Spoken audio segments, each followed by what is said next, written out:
Have you ever felt like life just keeps throwing punches, one after another? A tough breakup, a job loss, or just that overwhelming feeling that nothing is going right? It's like you're caught in a storm, and it's hard to see the shore. We've all been there. But what if I told you there are people who seem to navigate these storms with a certain grace, a certain strength? These are the emotionally intelligent ones. It's not that they don't feel the pain. They just have a different set of tools to handle it. Today, we're diving deep into the 7 psychological techniques that emotionally intelligent people use when life hits hard. These aren't just theories.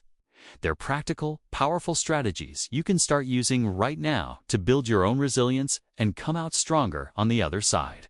So, if you're ready to turn life's toughest challenges into your greatest opportunities for growth, stick around. You won't want to miss this. First up, a technique that sounds simple but is incredibly powerful: radical acceptance. Imagine you're stuck in quicksand. Your first instinct might be to struggle, to fight against it with all your might.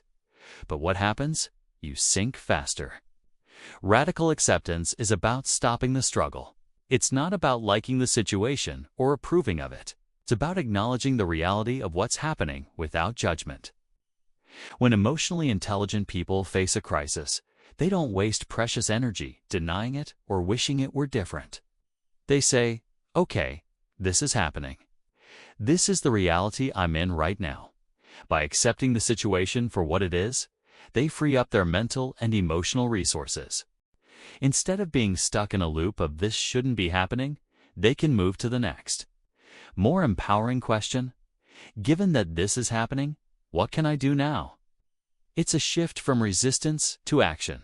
It's the difference between being a victim of your circumstances and being the architect of your response. So, the next time you're facing a painful truth, try it. Take a deep breath, and just for a moment, stop fighting reality. Accept it, and feel the shift in power. The second technique is called cognitive reframing. Our minds are storytellers. When something bad happens, our brain immediately starts spinning a narrative, and often, it's a pretty bleak one. I lost my job, so I'm a failure. Or this relationship ended, so I'll be alone forever. These stories feel true, but they're just one interpretation of the facts. Cognitive reframing is the art of changing the story. Emotionally intelligent people are skilled at looking at a situation from different angles. They challenge their initial negative thoughts. Instead of "I'm a failure," they might reframe it as "this job wasn't the right fit. And now I have an opportunity to find something that truly aligns with my skills and passions." It's not about toxic positivity or pretending everything is fine. It's about finding a more balanced and constructive perspective. It's about asking, what can I learn from this? How can this challenge help me grow? Is there another way to look at this situation? By consciously choosing a more empowering narrative, you can literally change your emotional response to a situation. You take control of the story, and in doing so, you take control of your path forward.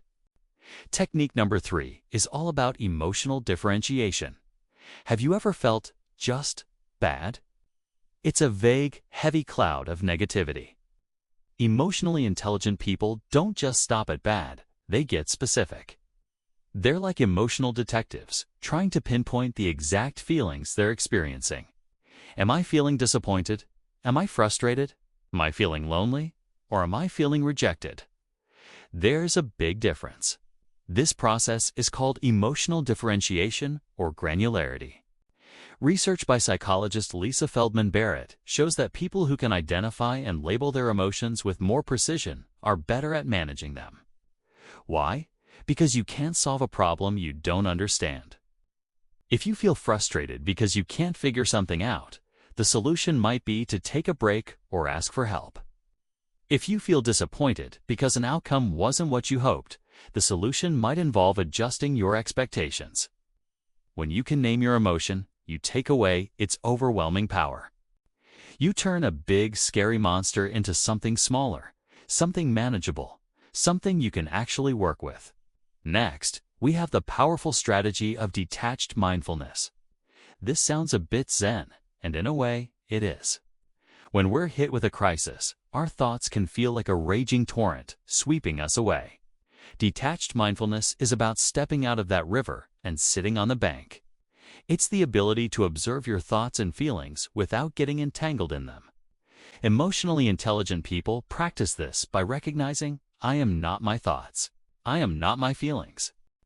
They can watch a thought like I'm never going to get through this float by like a cloud in the sky, without having to believe it or act on it.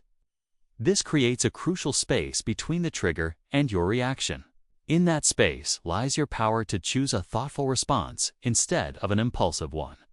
How do you do this? You can practice mindfulness meditation or simply take a moment to notice your thoughts as if you're an outside observer. This detachment doesn't mean you don't care. It means you're not letting your emotions hijack your ability to think clearly and act wisely. It's the calm in the eye of the storm. Our fifth technique is a proactive one, prosocial behavior. When we're in pain, our natural instinct is often to turn inward, to focus on our own suffering. It's a survival mechanism. But emotionally intelligent people often do something counterintuitive. They turn outward. They help others. This is called prosocial behavior.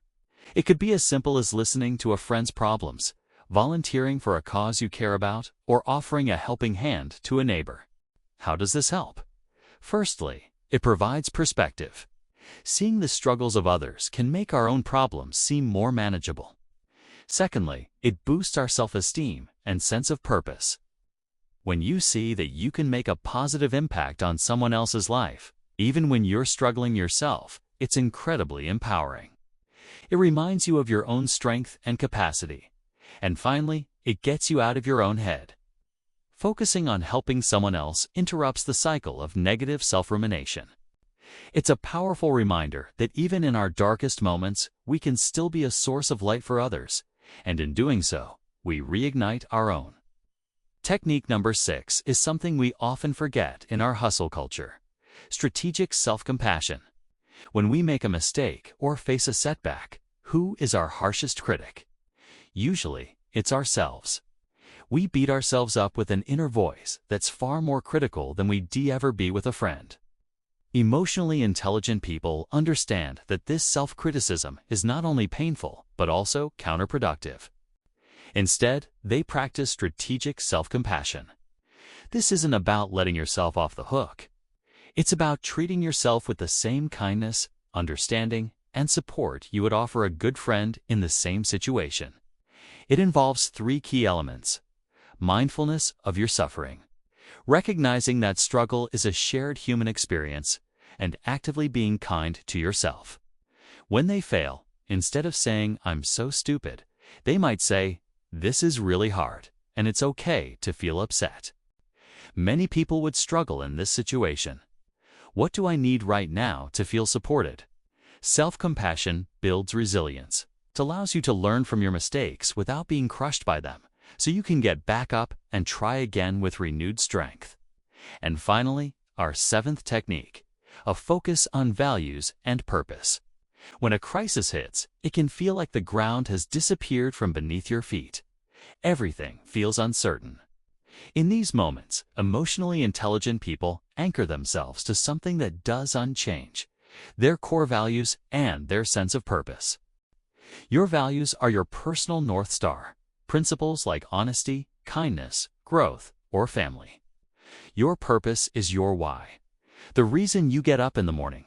When your external world is in chaos, your internal world can remain stable if it's built on a strong foundation of values. Ask yourself, in this difficult situation, how can I act in a way that aligns with my value of integrity? How can I use this challenge to serve my purpose of helping others? Focusing on your values provides a clear guide for your decisions and actions, even when the path is foggy.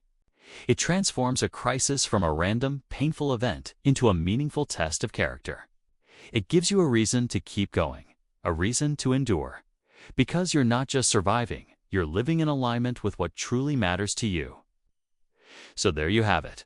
7 powerful psychological techniques that emotionally intelligent people use to navigate life's toughest storms. From radical acceptance and cognitive reframing to naming your emotions with emotional differentiation and observing them with detached mindfulness. From turning outward with prosocial behavior to turning inward with self-compassion, and finally, anchoring yourself with your values and purpose. These aren't magic tricks. They are skills, and like any skill, they require practice. But by integrating them into your life, you can build a profound sense of resilience that doesn't just help you survive the hard times, but allows you to thrive because of them. You can't always control what happens to you, but you can always control how you respond. That is the essence of emotional intelligence, and it is a power that is available to every single one of us. Thank you so much for joining me on this journey today. I hope you found these strategies as valuable as I have. If this video resonated with you, please give it a thumbs up and consider subscribing to the channel for more content on personal growth and resilience. And I'd love to hear from you in the comments. Which of these techniques are you going to try first? Remember, taking care of your mind is just as important as taking care of your body.